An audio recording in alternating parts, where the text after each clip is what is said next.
What is good? It is your boy. What's good? Michael Turner back at it, you know what I'm saying? Episode, I think, Deuce Deuce.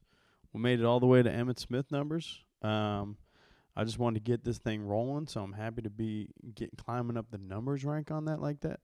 I know, when I started, I was just like, dude, just get to 10, get to 20. We're at 22. Let's fucking go. I think this is the Taylor Swift song, too, who is blowing Cincinnati legend Travis Kelce, which is kind of cool. So, yeah, that's exciting. Shout out to 22. You know what I mean? But, yeah, appreciate you guys checking in with your boy.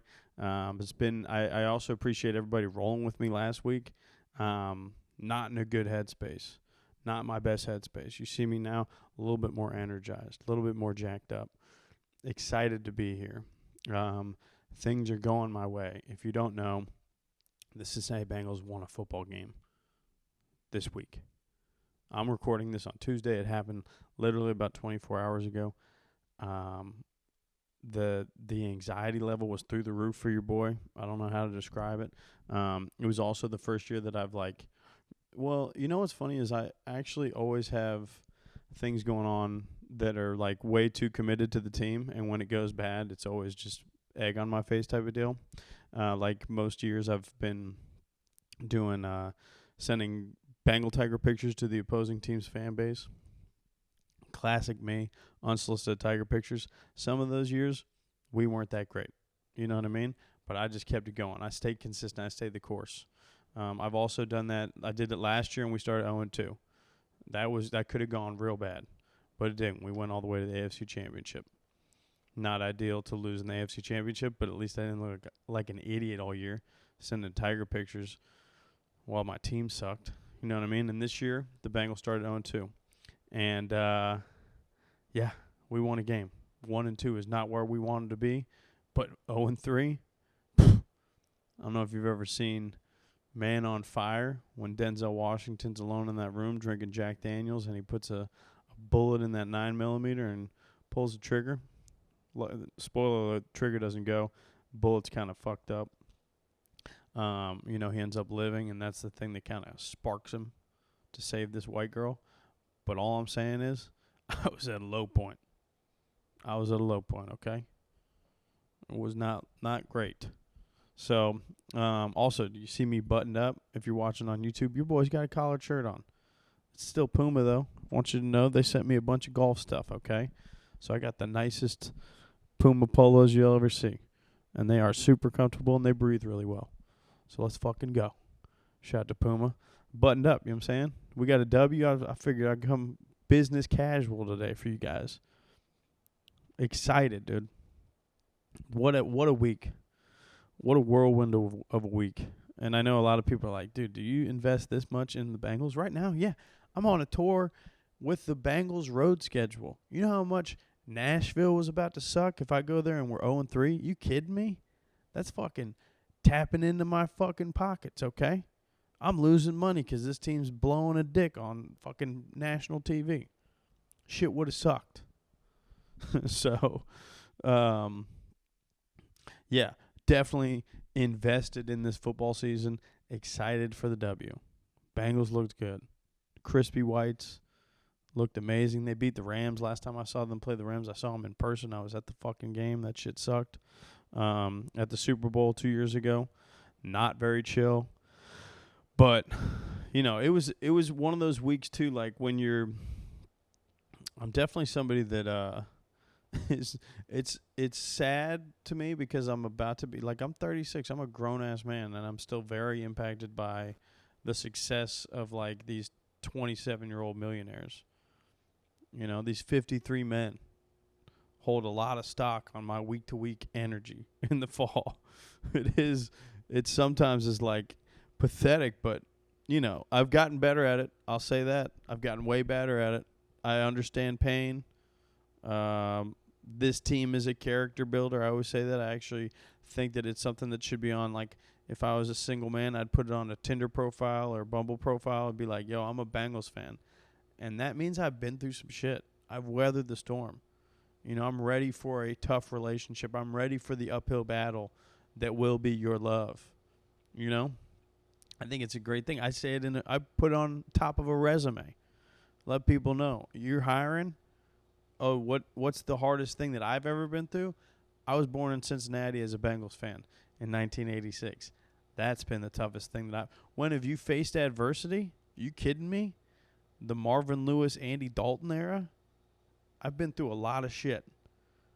That's what I like to say to a hiring fucking officer, whatever they're called. I haven't had an interview in a long time. Well, that's What do you bring to the table as far as leadership? What if the chips are down and the whole world's stacked against you?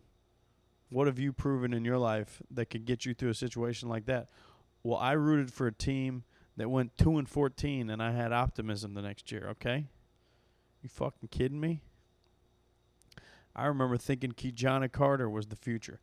That didn't work out. I'm still standing.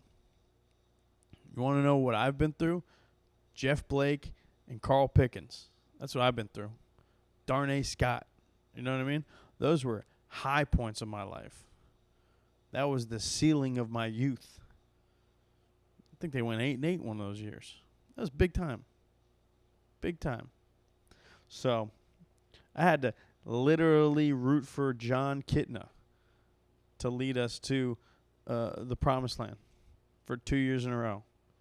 And I was pretty, okay. I was like, dude, this guy, he's a God-fearing man. You know what I mean? Like, this could be the guy. So, but I do get impacted by him. I'd be lying to you if I didn't. They impact my energy. And, this week I was snippy for sure. Was snippy with some people. I'm usually pretty good when I'm talking to wait staff or, in a restaurant or something like that. I'm not somebody that ever talks back, but I was angry. Somebody brought food out too soon. That I thought it was too soon. I was like, you should take this back. I was angry that it came out too early, and also, I don't know. I think I was more agitated because of the Bengals being 0-2. Everything was kind of on my nerves this week. But I would say there's something to that. I don't think that food should be. You ever ordered something and then it's like ready in 2 minutes? That's concerningly quick. It's like, dude, did you have it back there? How did you even know I was about to order that? That was way too quick to bring that shit out. You know what I mean? Like, has that just been chilling, dude? You take that back. Wait 2 minutes. Let it chill just so we both feel better about this transaction. I don't like that shit. When it comes out too quick, no. Something's fishy there. I want from scratch mozzarella sticks. You know what I mean? I don't need this shit out too quick. But I was getting snippy. And then I got a girl now. I got a girlfriend this is her first football season with me. So that's tough. I think I dealt with the 0-2 stuff pretty well. 0-1 was nothing. 0-2 is when you're like, all right, okay. And honestly, it wasn't even like we were fine as a couple. I was getting snippy to other people, but I was respectful to her. But like explaining to her what would happen to me as a man if we went 0-3, that's why I was kind of trying to prep her. I was just getting in front of it. Because I was like, if we win, I'm good. Everything's fine. It could be better, right? I'm not sitting here saying I'm happy we're 1-2 as a football team, but like, I was trying to just explain to her, if we're 0-3, just don't communicate with me for about 12 to 16 hours. Give me that time. Give me that space. Like, I don't know. I was just letting her know I could turn into a person that you haven't met yet, and I'll be ashamed of it, but it is something that could happen. So I was trying to just prep her for it, but she knew what was up. Or she didn't. I don't know. Honestly, the great thing about her is she actually doesn't care about football, which I don't know if I've said this before, but I fucking envy that shit. Sometimes people are like, like, oh, you don't like football? What's up with you, dude? You don't like fucking football? You're crazy, bro. I envy that shit.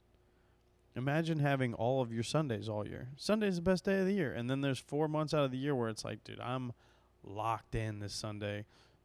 And there is some other forces at stake here that are going to control my well-being and my happiness throughout this, not only Sunday, but the Sundays in the fall and the winter decide your whole week sometimes, your whole attitude.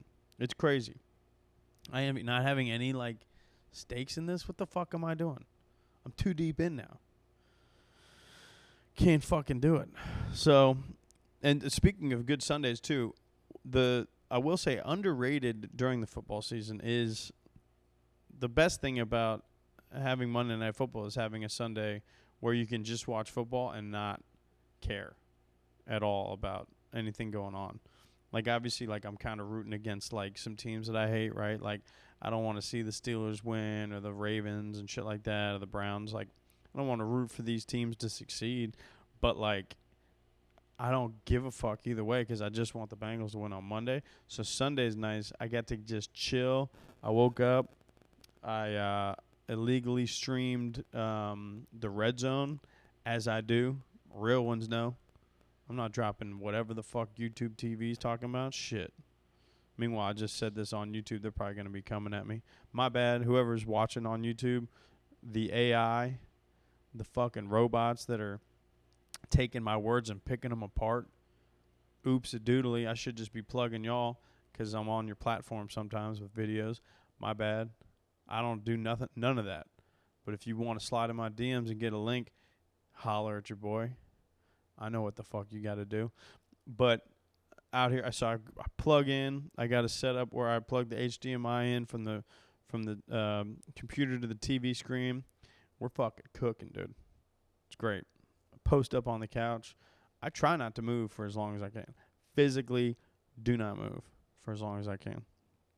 Eventually, I'm going to have to get some food or whatever. But what a beautiful Sunday it is. Just consuming all of this shit. I'm invested in fantasy football. I manage a strong team. I got a lot of character guys in that locker room that are leading 3 different organizations to success, to postseason success, again and again. Those are the teams that I draft. So I've got that type of stuff at stake on a Sunday. But it's, like, nice to not have to wake up at 10 a.m. on a Sunday and just be a stress ball, you know? So that is good stuff. And again, I've said it before, I'll say it again, the Pacific Standard Time Zone is the best out there. You could argue maybe some stuff with Mountain Time. Mountain Time's not bad because you get an 11 o'clock kickoff. That's nice. An extra hour. An extra hour is nice. But the 10 a.m. kickoff on a Sunday and then by 8:30, I think, fucking day's over. You could go do some shit at night. You know what I mean? Like Monday Night Football, the Bengals were on it this week. Dude, that shit was over at 8:30. You kidding me? I went and fucking ate. Had a meal. Chill with my girl. Had a whole night. Could have watched a movie if we wanted. We got to sleep a little early. It was very, very nice.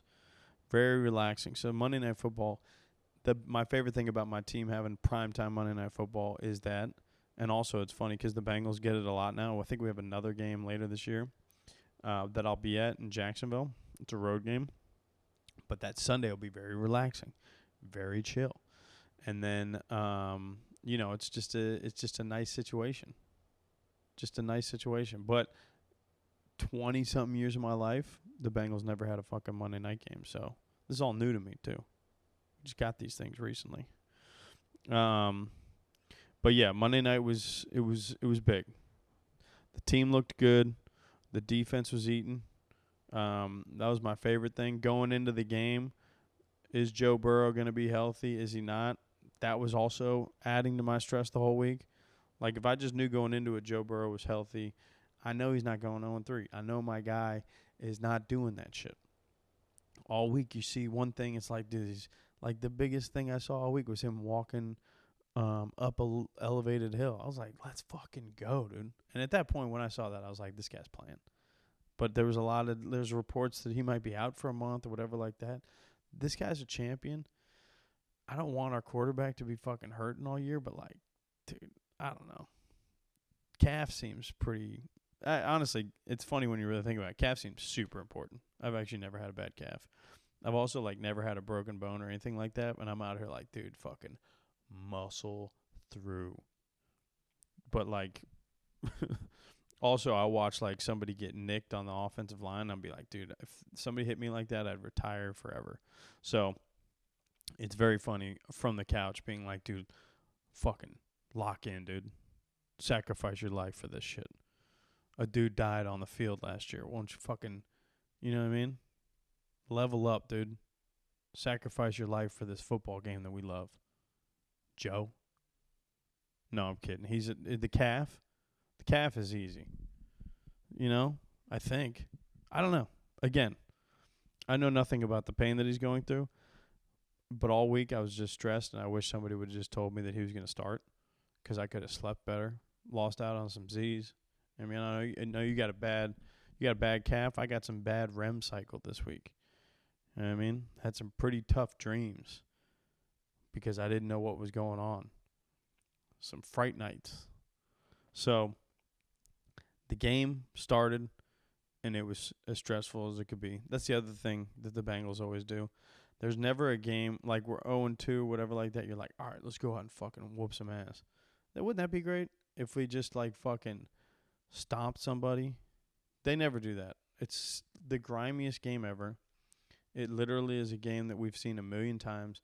It's a grinder game. The nicest thing about the Bengals is they can do that type of shit. But like, you know, I got shit to do. I don't want to be stressed out watching in HD. You know what I'm saying? Why don't you just fucking beat somebody? It's 6-6 at halftime. It was disgusting. Burrow doesn't look sharp. He's missing open dudes. T. Higgins is like, why don't I just throw these balls to the ground that are thrown right at my chest? Are you kidding me, T? On Chad Ochocinco's Ring of Honor night? You know what I mean? What were we doing? So that was stressful. And then I'm at my homie's house, and we're watching it. I got a Cincinnati homie. We grew up together, went to high school together, all that shit. And he's a year younger than me, though. You always got to bring that up. From a high school, he was a year below me, which is so funny because in high school, this kid was like, you know, just you think about him as like, oh well, he's a freshman, I'm a junior. You know what I'm saying? This guy's a moron. I mean, we were always nice to each other. I knew his older brother, good guy, right? Like I was always like, we were cool in high school together, but it was always like, this is the little brother, like he's a freshman, I'm a junior. Now we're like the same age. 2 years apart or whatever, 1-2 years apart, we're like, dude, we're the same age. It's so funny how in high school you're like, dude, these people might as well be from a different planet. As a freshman, I'm a junior. You know nothing about my life. And now we're in our 30s, and it's like, oh, yeah. We experienced all the same trauma for the most part. Ever since 9/11, everything's kind of been the same stuff. You remember, you know, he went through the same 08 real estate bubble that I did. You know what I'm saying? He remembers the fucking, it's just like we all have the same life experiences at this point. But in high school, dude, this guy might as well have been from fucking Venus. But no, he's the homie. So I go over there, watch the game with him. But I say that to say he's Cincinnati boy. Halftime comes through. What's he got cooking? We do some fucking Skyline chili, West Coast style. It's never the same. It's never gonna be perfect. But this ended up pretty fucking good. I didn't know. Usually you can get it canned. If you're listening and you're a Cincinnati fan and you want to try Cincinnati chili, you can usually go to a Kroger's brand grocery store. It's like either Ralph's, Fry's. There's a bunch of shit. Wherever you live, Kroger owns one of your fucking grocery stores. I guarantee you that. They're running shit. And you can get a can of Skyline chili there. But that's actually not the way to do it. So scratch that I even said that. Because what they did, they got bags from Amazon. You can order it, I think, straight from Skyline, from Sklunk, straight from the store. So you can get that shit. Way better. The can is too soupy, a little too watery. They got the bag. They bagged up the chili. Made a 3-way at halftime. They hit me with some fucking crackers. I think they got all this shit. You can buy the whole thing on Amazon. get it delivered straight to the crib. And we got a 3-way going, dude. Once we ate that 3-way, this was like halftime leading into the third. Ever since that 3-way was consumed, dude, Bengals just fucking started dominating. And I don't know what that says. Am I supposed to cook a 3-way every weekend at halftime? It's going to be pretty tough to do if I'm at a game on the road. I can't guarantee that I'm going to be able to do that. I don't know what the resources are. I don't know what I can bring in. Pretty sure a bag of Skyline chili that I need to then microwave in an oven at the concessions of a stadium that I haven't really been familiar with before, that's not going to go well. I don't think that we're going to be able to pull that one off. But I'll do it, and I'll try. If that's what we need to do, I'll try. You know I will. Try to make that shit work. But once we consume that, he had a real life-size, like, fathead-style poster. It wasn't a poster. It was a stand-up cardboard thing of Joe Burrow in the closet. At halftime, his girl comes home. He's like, she said, why isn't Joe out? Brings Joe out, dude. Again, right when that came out, dude, we were cooking with gas. So you don't know if it's you or whatever. I mean, I wasn't in that stadium last night, but I was doing some stuff in a living room in Los Angeles, California that I think really mattered big time to the team. And I think they felt that. Me consuming chili and us bringing out a cardboard poster of Joe Burrow. It might have flipped the script. We'll never know exactly why these things happen. But you guys know what I'm saying. When you fucking change your undies at halftime, you know what I mean? I don't know. Or sometimes you got to take a shit, and it's like, dude, ever since I took that shit, since that bowel movement, they've been on a 13-0 run. You know what I mean? A couple of 3-and-outs on defense, too. So we've all locked in since I took that shit. I don't know what it is. Sometimes, it's a butterfly effect. Ashton Kutcher. It's a pretty decent movie. Pretty crazy, actually, movie. It was a troubling film to have watched that many times as a teenager. Also, I just noticed it too, or I just not noticed it, but mentioned it a little bit ago. But also, it was the Ring of Honor for Chad Ochocinco, Chad Johnson, as I remember him, as he entered the league. And you can't lose on a night like that. That I was there last week for. AJ Green was the I don't know what they do. The ruler of the jungle is what the Bengals are doing. And you bang the drum or something like that over in the jungle area of the stadium, which is just awesome. Again, I love a big cat. I love jungle tigers. Exciting stuff. They had AJ Green there. He retired as a Bengal, all that stuff. And that was cool. It was cool that AJ was there. It was against the Ravens. He dominated the Ravens for his entire career. Look up the highlights. He was a problem. But Chad being there, and I wasn't there. I was there for a day game. It would have been cool. It looked like the fucking city was rocking last night for Monday Night Football. But Chad was there with Boomer Esiason. And Boomer is a Cincinnati legend for sure. But as his career's gone on, he's a little bit more of a New York guy. He's a studio guy. He's not as Cincinnati as he used to be. Chad is a fucking Bengal. And he's a Bengal legend. And he's also a Bengal legend to, like, I remember Boomer a little bit. I'm 36. He was kind of, I don't remember that Super Bowl run. I was 3 years old. And then, like, I remember him being dope when I was, like, 5, 6, 7 years old. Like, my earliest memories of football. He was the man. But, like, Chad, I was, like, what would I have been, 15? I think when they got him. I think he got drafted in, I remember my first memories of him were 03, really. Probably 02, 03. But I think he got drafted in 01, I want to say. And he, like, I said it back then, and I don't think I'm wrong. Chad Johnson was, like, the most important athlete to happen to Cincinnati since Pete Rose. And that's, like, a bold-ass statement. But I'm telling you, Pete Rose was 1975. I'm probably naive to who the most important person was on those Bengals teams and shit like that. And, like, Eric Davis was dope on the Reds. But I guess the perspective that I have on that is, like, obviously Pete Rose was, like, the fucking man. He was the heart of the Big Red Machine. He was a Cincinnati dude. The fucking Reds were the greatest team to ever be assembled. In my opinion, I'm super biased. I know people out there like the 27 Yankees. Go look up the fucking Cincinnati Reds 75 roster. That offense was fucking dirty. Absolutely dirty. And Pete Rose was that dude, right?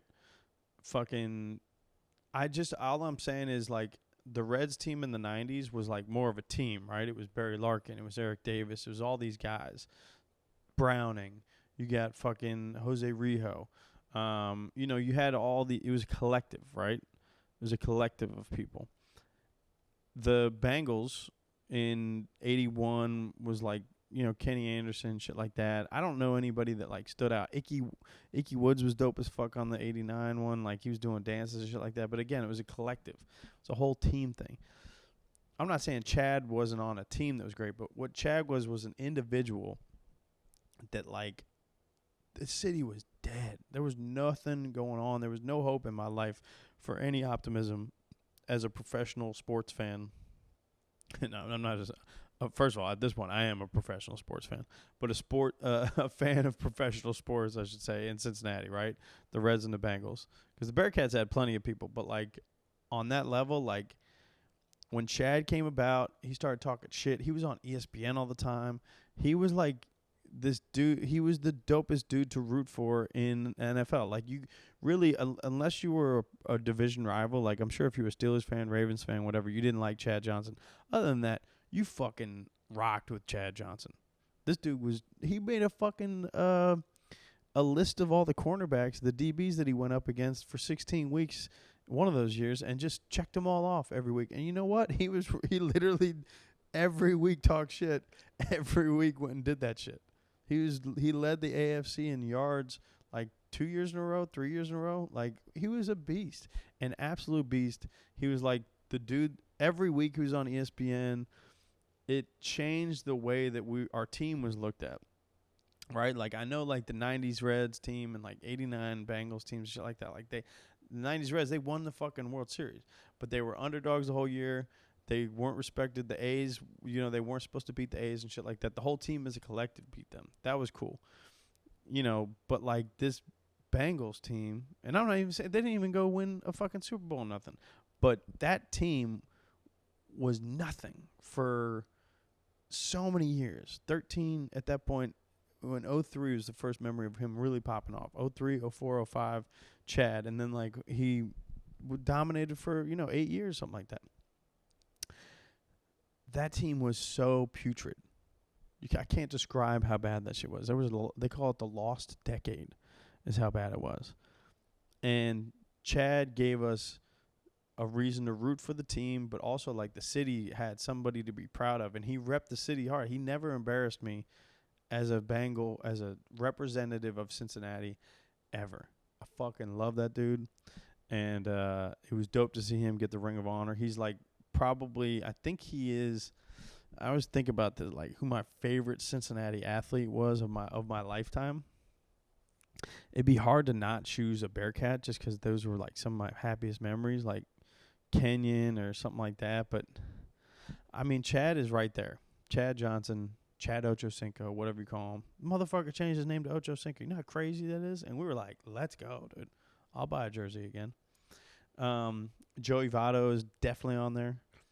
Johnny Cueto comes to mind. Brandon Phillips. A lot of good Reds. But and I think as it goes down, I think a guy like Joey Burrow and Jamar Chase might be on there eventually. But like Chad Johnson will always be somebody that made me fucking happy. He makes me smile. He's the fucking man. I appreciate you. I love it. He got in the Ring of Honor, and it's dope that the Bengals do that, and they actually like recognize the GOATs. So that was dope to see, and it was dope that they fucking balled out that night. Because once you got Chad in the building, dude, Marvin Lewis is back there, T.J. Hushman's out. Are you kidding me, dude? Some legends in the building last night. So dope to get the W. Fucking great. And also, Joey Votto, I think, might be his career might be ending, or he might be. This is like the last week of him being a Cincinnati Red. I couldn't see him going somewhere else, but that dude is special to me as well. So God bless you, Joey Votto. Joseph Daniel Votto, my favorite Canadian of all time. And I'm a big Bieber fan, so that's saying a lot, But, yeah, so that was dope to see Chad do that. Also, like I shared it on my Instagram story, but the dopest story about Chad is that I can tell because it happened not personally to me, but to my brother. And I remember, I think it was '03 or no, it was like probably actually '04, '05 because he was out of high school already. And my brother had a girlfriend in Cincinnati, and she was at the Kingwood Town Center, classic fucking mall, one of the best malls out there, in Cincinnati, Ohio.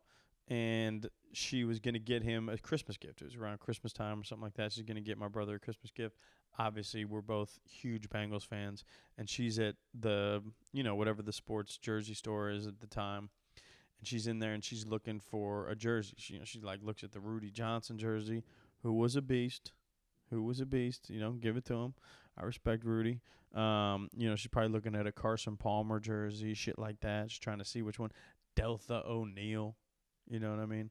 But she is looking at these jerseys and she's trying to figure it out. She doesn't have, as much. She doesn't know which one she's going to get. Some dude comes up to her and says, you should take this jersey right here. And he's pointing to the Chad Johnson jersey. She's like, oh, okay, whatever. She's like, okay, I get this. She goes to the register. Same dude pulls up, pays for the jersey, says Merry Christmas, walks away. The dude at the cash register working at the store is like, do you know who that was that just paid for your jersey? And she's like, no. And he's like, that was Chad Johnson. That was the dude that you're buying the jersey, that dude just bought the jersey for you. That's Chad Johnson. And then I think she actually ran after him and got him to sign the jersey because I know my brother had a signed Chad Johnson jersey too. Just a dope dude. And the thing that you don't hear in that story is what probably definitely happened is I think he had sex with my brother's girlfriend also that day. It sounds like that was the part that a lot of the story was from her perspective. I'm sure she's omitting some serious information in that story. Pretty sure she blew Chad Johnson that day too. But like Chad was I'm sure my brother would have been like, okay, let's go. You know what I'm saying? I got a signed Chad Johnson jersey and I'm getting sloppy seconds from Ocho. That's pretty neat, It's not how he drew it up, but he'd have probably been fine if that's why you be truthful with people that you're in a relationship with. You never know what they would be willing to accept. You guys could have moved past that and through that conversation grown closer. And that's why that relationship fell apart. Because she lied about fucking Chad Johnson back in '05. Actually, I don't think it would have ever lasted that long. Good girl. Shout out to Chad Johnson. Shout out to the Kingwood Town Center. Dude, I posted that on Instagram yesterday. A couple different people said that he would pull up to the Gap, Kids Gap, and just buy whatever anybody wanted in the store. Chad Johnson's the fucking man. His whole career, he would buy jewelry from Claire's because nobody gives a fuck if it's fake or not. 100% accurate. He was cheap as fuck. He ate McDonald's every morning. He had some of the best Hard Knocks moments ever. We did Hard Knocks twice with Chad Johnson, and he was a legend both times. One of the times was the kiss the baby thing. That kind of got a little annoying, but if it wasn't entertaining, what are you talking about? There wasn't a lot of other stuff going on. What are you gonna look at fucking Andy Dalton say he loves his wife? You kidding me? That's not exciting. But yeah, so that's all good things. Good momentum back. The Bengals are 1-2. That's not, if you would have told me after week 3 that's what they are, I'd been like, fuck. Not ideal. That's not good. And also the 2 losses are division games. But we lost 2 games last year at the beginning of the year. A lot of teams have 2-game losing streaks all the time. Just because we get ours out of the way early doesn't mean that it fucks us up long term. Joe Burrow, I saw the stat, was 1-7 in the first 2 weeks of the football season for his whole career. 1-7. The rest of the time, he's 24-12-1. So, just don't sneak any fucking ties in there. Maybe no losses. Let's fucking go, Joe. Let's lock in. I hope his calf is okay. Everything it was great. This is as good as we'll feel. Also, Nashville, if you're listening to me and you know somebody in Nashville, come through to the show. This is good. Uncle Momentum is in the building. Uncle Mo. Let's fucking ride this out. You know what I'm saying? Let's take this to Nashville and whoop the fucking Titans' ass. Also, I don't even know why, but I don't fucking like the Titans. I remember they were talking a bunch of shit when we were in the playoffs against them 2 years ago. I don't like it. I remember there's a video of Ted Karras saying, fuck you, Tennessee. Again, I don't remember the specifics of that, but I remember not liking those motherfuckers. Okay? Last time we were there, I don't think we played them last year. Last time we were there, it was a nice little W. One of the best moments of my life. I watched that game with my buddy Mark Fisher in San Diego. A lot of stress. It was the game that got us to the AFC Championship and walk-off field goal. Shout out to Evan McPherson. Can't wait to and I get to go to Nashville now. That's exciting. I've never been to Nashville. So that's what I'll be doing this week. If you've been to Nashville, holler at your boy. If you're watching on YouTube right now, throw some fucking comments in there. Let me know what I should be doing. I've been to Nashville one time. I was there for 24 hours. I got hammered drunk, and I went to the Johnny Cash Museum after getting hammered drunk the next day while I was waiting for my flight. Cried at the Johnny Cash, I should say. Johnny Nash, dude. Steve Nash's father, Johnny Nash. Johnny Cash has a museum there. I was violently hungover following a day of just ripping and roaring until 4 a.m. And I was at this point, I was in my early 30s. Maybe 33, 34. My father had passed away relatively recently. I think I got all the way to Johnny Cash's Hurt. You could listen to songs on the thing. Just sitting there crying by myself at the Johnny Cash Museum. No big deal. They probably remember that. Might pull up again. Pretty impressive museum, honestly. That dude had a lot of fucking hits. Did a lot of shit. So, but that's all I know. I knew the Johnny Cash Museum, and then I went to Broadway, I think is the street. Whatever that street is, was a shit show. I think what I'm going to try to do is not do that. Do more like local shit. I know I got a guy opening for me, Zach Townsend, who I believe is very funny, but also probably a local guy that might know some shit. Let's tap in. You know what I'm saying? Let's fucking go. So I'm excited for that. If you know anybody there, tell them to come to the show on Saturday night. It's at Third Coast Comedy Club. Let's fucking do it. Other than that, what have I been doing? I told you last week I was watching Lincoln Lawyer. Finished it. Good. Hard vouch. I like shit like that, though. Just juicy crime drama. Not even crime drama, like lawyer drama, courtroom shit. Fucking, let's do it. Shit was good. But now I'm like dabbling with some other things. I'm on that in between. If anybody's got a series that they're just like hard vouch for that they think I should be hitting up, let me know. I watched one today that was a documentary about some chick that died in 1999 in England. I don't even know her name, Linda something. She was pretty famous. I will say, though, watching it, it was a documentary about a murder that happened in 1999. And it was funny watching it. She was a news reporter, so a lot of it is showing her on the news or showing like old footage from the news. I was just watching it, and I was like, dude, I remember watching TV back then, back in like late 90s, early 2000s, and like really looking at this television and being like, dude, this picture can't get much better than this. You know what I'm saying? Like, I remember looking at a rounded out glass TV and like watching football and just being like, this is crystal clear. These guys, I can pretty much see these guys. Like, because you'd never see, that was as crisp as it had gotten ever. That's why I remember being like, dude, this is probably never going to get better than this. And now you could pretty much get a blow-jay in virtual reality. Things are a little better than it was in 99. Just like looking at, like, this chick got murdered and they're looking at the CCTV, whatever, in London. They can't even read the fucking license plates. They got the fucking dude that was in a blue Range Rover. They know that. That's it. They can't even read the fucking license plate to fucking figure out who this dude is. That's how the crime. I think this dude gets away with it. Somebody got away with killing this chick. I'm on 2.5 episodes in. This bitch is still unsolved. Very much dead. R.I.P. to this woman. But yeah, it's funny thinking like back, like they're showing like early internet shit, and just remember watching it like, dude, this is crazy. This is the craziest shit I've ever seen. And now if you showed somebody that, you'd be like, what the fuck is this? Elementary shit. This is trash. These websites make 0 sense. But that shit was game changing back then. It's fucking smacking. What is the other? Oh, and I will say I'm doing another solo pod. I wanted to be honest with you guys about my Bengals week. So I wanted to just check in with you guys and let you guys know my raw emotion. So I don't know how many guests I'm going to get on this thing too throughout the season. I'd like to really tap in, let you guys know my week-to-week stuff because it is, to me, it's kind of exciting. But I did ask some people if you guys got any questions for me. Let's see what people said. I think I had a couple of. I had somebody said Usher. Oh yeah, 'cause Usher, they just announced that Usher is the halftime show at the Super Bowl. That's fucking. Sometimes you just nail it. The NFL really nails it.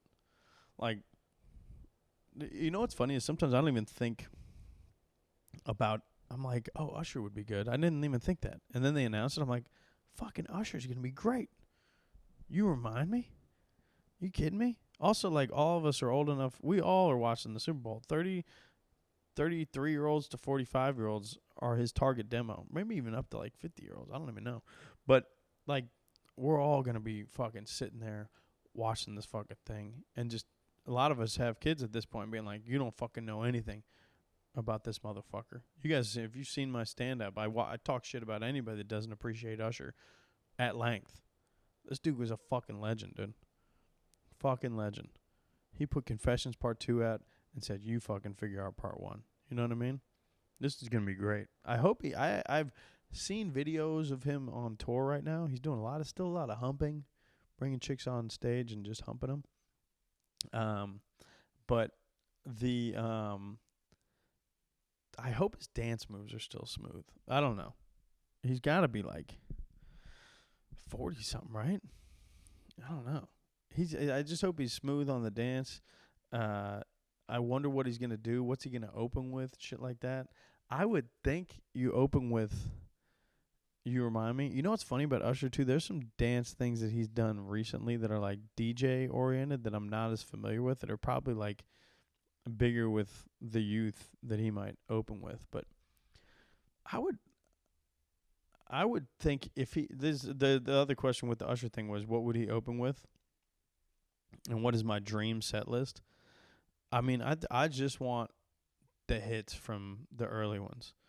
You know, you got You Remind Me, obviously. All the 8701s. I love Caught Up. I love the Confessions album is like a fucking perfect album to me. You got a lot of shit like that. My Way could be a good one to start with, though. We're all going to be pretty amped up if he starts with My Way. Nobody's going to be upset with that. It's a good enough energy builder. I don't know if Jermaine Dupri can show up and scream still at high decibel levels, but that'd be pretty impressive. My Way, You Remind Me. You can't start with You Remind Me, though. You got to kind of build up to that. Let me see what Usher greatest hits, dude. There's a playlist. Are you kidding me? You Make Me Wanna. That's an interesting one. That could be a fun one to start with. The weird thing is he's going to have to slow it down. Yeah, and you know what? No. You've got to start with Yeah. Because you want to hit him in the face at the beginning. You probably got to start with Yeah. But that would be the one that he has to bring Lil Jon and Ludacris out for. So that's tough because you actually usually want the guests to come out a little later. That's interesting. Interesting stuff. I Need a Girl. That's crazy. It's going to be in Vegas, too. Just hits. I mean, what do you usually get off? You usually get off about 8 to 10 songs, but it's like a minute or so each. Yeah, it would be an amazing song to start with, but I think he probably starts with something solo.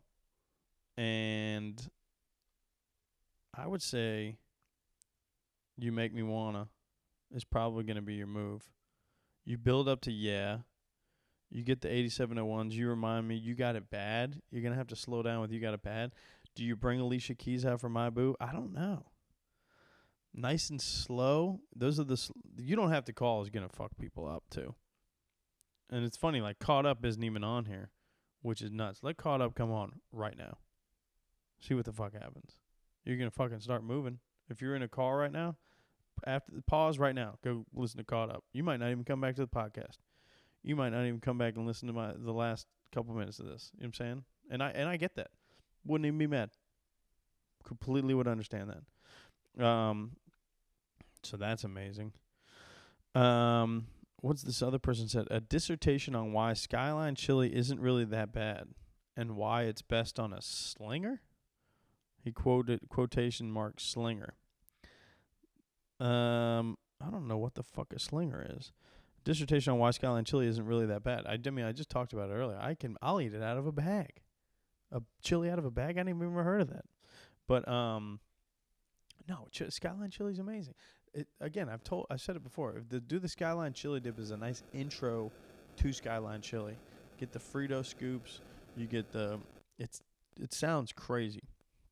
It's gonna be like a whole tub of cream cheese, Philadelphia cream cheese, Skyline chili, and some just an alarming amount of shredded cheddar cheese. Just mild, sharp cheddar, finely shredded. More than you could fathom right now. You're probably in your head thinking, well, that would be a lot of cheese. Double that. And then you got the amount of cheese you want. You can put that bitch in the oven in a casserole dish and just fucking get some Frito scoops. You know the ones, those big hitters, or like the Tostito bowls, the little mini bowls. You can scoop some shit up. Just fucking do it. That's a great introduction to chili, to Skyline chili. But yeah, that I don't have to explain to you guys. I'm preaching to the choir on that. I don't know who this guy is. Now I'm looking at his thing, and he's a St. Louis. He's got a St. Louis Cardinals shirt on, which I don't like at all. And why it's best on a slinger. I don't know if you guys have heard of a slinger. I'm going to Google Slinger Skyline Chili because that doesn't sound like a slinger is a dish. Okay, now we're getting a little closer. I'm on Wikipedia here. Slinger dish. A slinger is an American Midwest diner specialty consisting of 2 eggs, hash browns, and ground beef patty, all covered in a chili con carne, and then generously topped with cheddar, cheese, and onions. Oh, so this is a 3-way with 2 eggs and hash browns and a patty? That sounds crazy. You know what's funny is like trying to look at a picture of this and then looking at a picture of Skyline, like a 3-way, and just being like, this looks crazy. It's like they both look pretty fucking crazy, okay? But this looks pretty... The Wikipedia page is not doing it any favors, and I can show you if you're looking at this on YouTube. I got you right there. That looks like poop. But you know, chili sometimes does look like poop. But that looks pretty. That looks like a day off of work. That looks like it comes with a doctor's note. Like, why'd you miss work on Monday? I had a slinger on Sunday afternoon, and you're lucky I'm here Tuesday. Okay, holy shit. I like all the ingredients. I like the idea of it. Hold the onions for me. They don't pair well with my digestive system. But this seems like this is the type of shit you probably need some hot sauce with. Oh, it's a St. Louis late night culinary original. Okay. And so that's where you kind of lost me. There's something about, I don't know what it is, actually. It's funny because St. Louis is probably a lot more similar to Cincinnati than I want to admit, but their people just kind of, I can't fully jump on board. I've hated the Cardinals most of my life, St. Louis Cardinals. They've been a thorn in my side for as long as I can remember. Fuck the Cardinals, fuck Jim Edmonds, people like that. But and then I've seen them try to get the pizza over on me. That's wafer thin pizza. I don't really get it. I like pizza that you can smash and just eat quickly. That's definitely that type of pizza, but not fully on board. The Slinger is your latest thing that you're trying to introduce me to. I've got questions. If you caught me after enough Jägermeister or some fucking, like a 12-pack of Modelo's, I'd probably eat the fuck out of that thing. But, I mean, that looks... And it probably would go well with Skyline chili. So, I'm talking myself into it, but that looks sketchy, bud. That looks like something where if you, give me a slinger. If that's not 2 a.m., if you're doing this at 2 p.m., you have some issues. You've got some stuff going on in your life bigger than this that you've got to deal with. I'm hoping that this is only something that is consumed after midnight. And God bless anybody that has it. But also, if I pull up in St. Louis, I will be trying that. I'll be getting hammered drunk, and you can take me up on that. So yeah, fucking chili slinger. Sounds crazy. But I've also eaten something called a chilito and put a hot dog in it. So who the fuck am I? You know what I mean? Like, who am I to judge? The last one, somebody asked me, the fall of the Roman Empire as it's connected to modern day American society. This has been popping, as you've seen, all over all the social media things. It is funny when that was initially a question that I saw. I do think about the Roman Empire, but I don't think about it. It doesn't consume me. But I've definitely done a lot of research on fallen empires. I do the Dan Carlin hardcore history is one of my favorite things. I don't think I've done enough research on the Roman Empire, but I've definitely really thought about how I want to carve out some time in my life to read all the books of the fall of the Roman Empire, the rise and fall of the Roman Empire. It's like a 7. Yeah, it's something that I've thought about. I'm also like a huge history buff. I don't think there's a lot of guys. I think there's a lot of dudes that are lying about it, but it is literally just one of those things that is the classic history repeats itself type thing. I haven't done as much research on the Roman Empire as I have on. I've done the 3-part podcast with Dan Carlin about the Persians. Those motherfuckers were running shit for a little bit. I think that was before the Roman Empire. And then it turned into the Romans took over after Persia. But Persia was cooking. It's called King of Kings. And it really was, the fall ends up happening. The rise is the most important thing. And then you guys conquer. There's a king or two, maybe 3, that really understand the importance of keeping this thing humming. And then they have a kid. And the fucking kid is spoiled like a little bitch. And he's the leader. And he ends up half-stepping. And everything ends up fucking falling apart is pretty much what I've noticed. This was happening. I got to do a little bit more research on the Roman Empire. But that's what happened with Persia. Rome, I don't know exactly what went down there.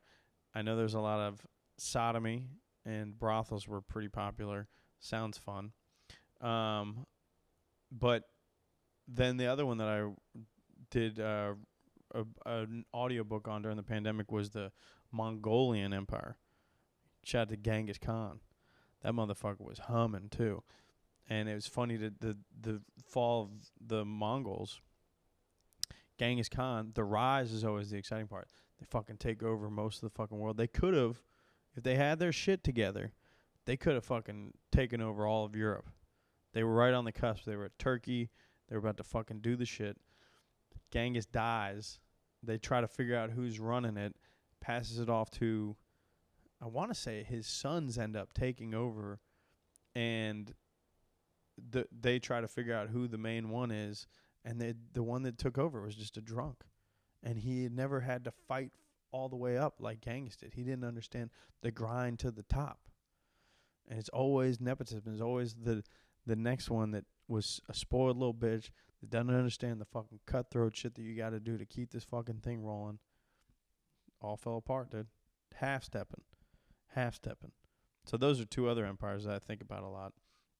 The Roman one, I think just dude shit, you know? But I don't know if we're at that point as an American empire. It's funny when you know so much. We are the most informed. A lot of these other people weren't as informed. It was all hearsay back then. We literally have documentaries. We have fucking novels. We've got fucking all the literature to let you know we shouldn't do this again. And it really reminds you that we are human beings. We are animals at our core. And this is just what we do. We fucking get to this point, and it all comes tumbling down. And when it comes tumbling down, somebody going to take back over again. I probably won't be here to see it. But it's cool that we're potentially seeing the end of America. That's pretty exciting. So, get a front row seat. Could be the end of a lot of things in our lifetime, and that's fun. You know, that's a it's a nice thing to think about. To be fortunate enough to be alive during the end of everything.